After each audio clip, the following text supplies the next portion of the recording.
Bonjour à tous, effectivement, donc on va vous présenter un peu l'évolution des résultats, des marges et des indicateurs financiers, à la fois en élevage et puis aussi en abattage, découpe et transformation, et tout cela très rapidement. Alors, pour commencer en élevage, ici vous avez la moyenne sur 10 ans du RCAI par ETP non salarié, c'est-à-dire du résultat courant avant impôt, dans les différentes filières que je vous ai mis ici à partir des données du RICA. Donc en vert, vous avez le lait bovin viande, en bleu les bovins lait, en noir donc l'ensemble des orientations, en jaune les volailles, en rouge la viticulture, en saumon, disons, les grandes cultures qui incluent aussi les betteraves, les pommes de terre, etc. Et en rose, les exploitations porcines. Alors ce qu'on peut voir en fait, c'est vraiment les très bons résultats de ces dernières années, 2019, 2022, 2023 et 2024, qui nous ont permis en moyenne sur 10 ans de dépasser à la fois la viticulture et les grandes cultures dès 2023. Alors bien sûr, ce que je vous présente, c'est des moyennes. Quand on regarde, comme Christine a mentionné tout à l'heure, on a vraiment une variabilité interannuelle très importante du résultat des éleveurs de porc. Donc vous le voyez ici, donc on voit bien les écarts qu'il peut y avoir entre 2009 et 2024. Et quand on compare par rapport aux autres orientations, alors on voit qu'il y a d'autres filières où il y a énormément de variabilité aussi. On peut citer notamment les grandes cultures et la viticulture. Pour les productions animales et notamment pour les bovins viande, alors les résultats sont peut-être moins importants, mais la variabilité est aussi beaucoup plus faible. Il y a donc cette variabilité interannuelle, mais il y a aussi, ce qui est très important à noter et ce qui change un peu le message, une variabilité entre les exploitations sur une même année. Ici, donc, vous avez la dispersion du résultat par an entre l'ensemble des exploitations du RICA. Et cet intervalle bleu ciel, c'est quoi? C'est 50% des exploitations qui sont regroupées autour de la médiane, donc le petit triangle rose. Ça veut dire quoi? Ça veut dire qu'il y en a 25% qui ont des résultats au-dessus de ça et 25% qui ont des résultats en dessous de ça. Et donc, si je regarde 2024, j'ai 25% des exploitations qui ont gagné plus de 139 000 euros par UTA non salarié, et j'en ai 25% qui ont gagné moins de 22 000 euros par UTA non salarié. Ici, vous avez la comparaison par rapport à l'ensemble des orientations, avec donc des résultats, effectivement, ces dernières années, grâce aux très bons résultats des éleveurs porcins, moins élevés, mais une variabilité qui est aussi plus faible. Alors, et ça s'accompagne, ça a été mentionné aussi précédemment, d'investissements très importants. On a un capital investi en porc qui atteint en 2024 894 000 euros par exploitation, avec donc plus de 600 000 euros d'immobilisation et plus de 200 000 euros de besoins en fonds de roulement, avec une augmentation donc, au fur et à mesure du temps. Et ça, c'est les données qu'on a pour toute orientation. Donc vraiment, en filière porcine, on est bien au-delà des moyennes des autres filières. Ça s'accompagne d'un taux d'endettement qui est très supérieur à la moyenne des autres filières également, même si c'est un peu en baisse ces dernières années. Mais en moyenne, sur les 5 dernières années, on est à 63% de taux d'endettement contre 42% pour l'ensemble des orientations. Et en termes de niveau de dette, on est aussi très largement au-dessus des autres filières, avec une moyenne sur 5 ans qui est autour de 589 000 euros par rapport à l'ensemble des orientations qui est autour de 239 000 euros. Voilà ce que je pouvais vous dire. Et juste, on a parlé, donc on est allé jusqu'à 2024, puisque ce sont les dernières données disponibles par le RICA. En 2025, donc là, ici, vous avez la marge sur coût alimentaire et renouvellement des naisseurs-engraisseurs, présentés en euros par truie présente et par an.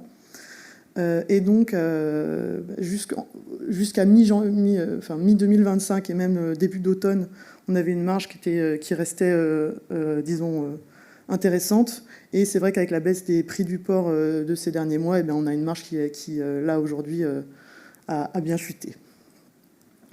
Et j'en ai fini. Et je passe la main à Nicolas.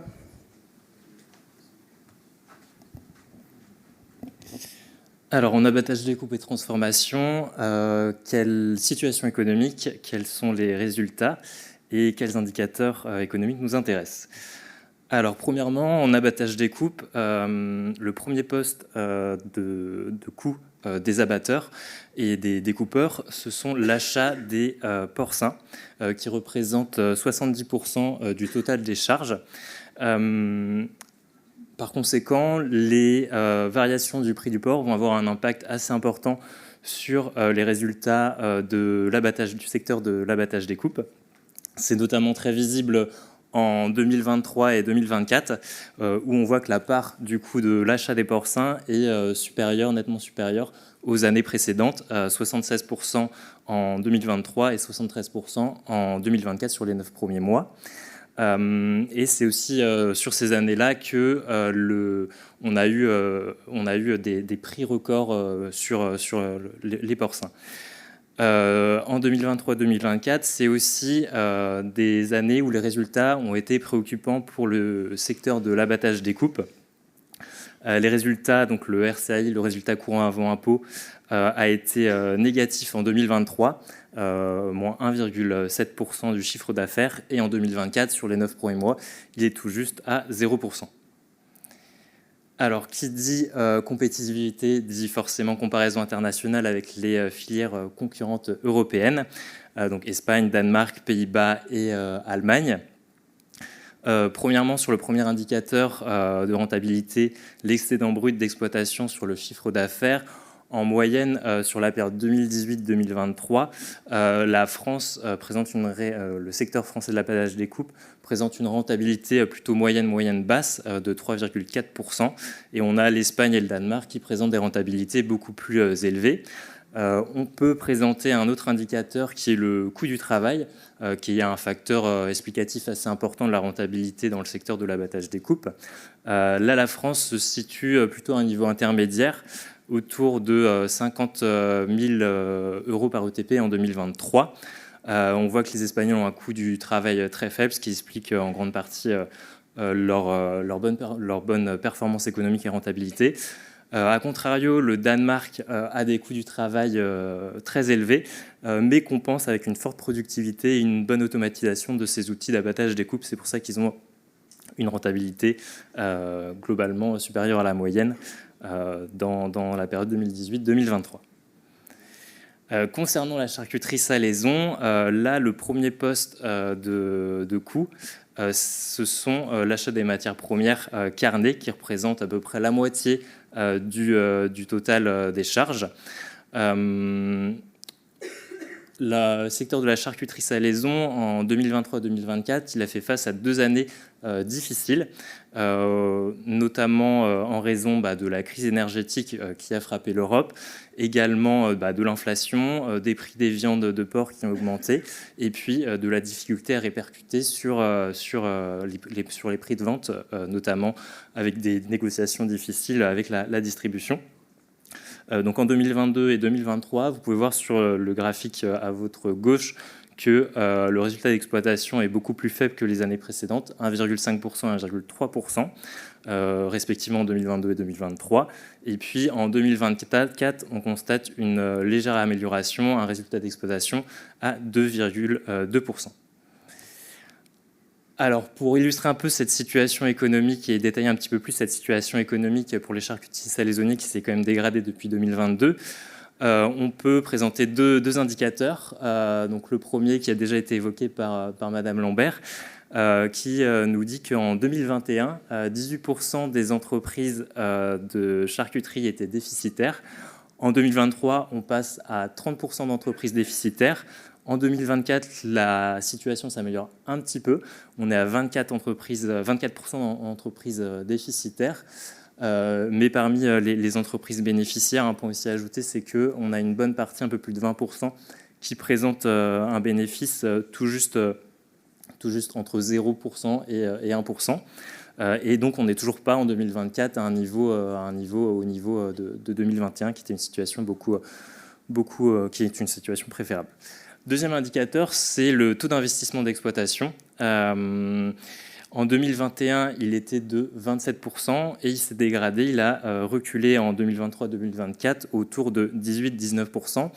Ça traduit une capacité d'investissement de la part des charcutiers salaisonniers qui s'est dégradée. Et donc, ça reflète vraiment bien la situation, les années difficiles que la charcuterie, qu'a fait face le secteur de la charcuterie salaison en France. Et puis donc, comme pour l'abattage des coupes, on peut faire une comparaison du secteur de la charcuterie salaison avec les filières concurrentes européennes, donc Pays-Bas, Espagne, Allemagne et Italie. Donc pour l'indicateur de rentabilité, l'excédent brut d'exploitation sur le chiffre d'affaires, en moyenne sur la période 2018-2023, la France est derrière ses quatre concurrents. Et puis si on regarde le coût du travail, là, un peu comme pour l'abattage des coupes, on situe un niveau intermédiaire autour de 50 000 euros par ETP en 2023. Donc encore une fois, on voit que l'Espagne a un coût du travail assez faible par rapport aux concurrents européens, ce qui explique sa forte rentabilité. Et puis les Pays-Bas qui compensent un coût du travail assez important par une productivité nettement supérieure à ses concurrents. Et j'en ai terminé avec la partie sur l'aval.